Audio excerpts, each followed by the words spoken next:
Magandang hapon po sa mga judges po at sa mga kapatid.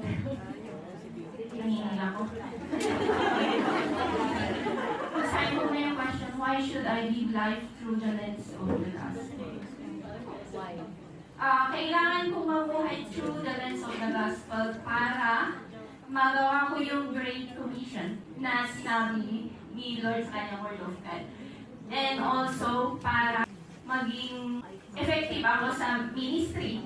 Sa aking ministry, sa aking pamilya, sa ibang tao, sa church, at sa mga strangers, sa mga unbelievers, and to all the nations.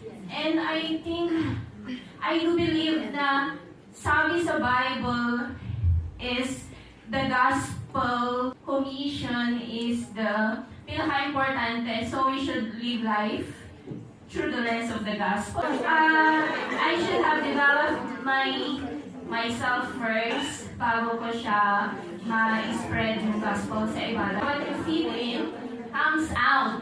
So if you feed yourself with the Word of God, exactly yun yung lalabas sa'yo ay magkakaroon ka ng boldness and truth and love and compassion para ma-share sa iba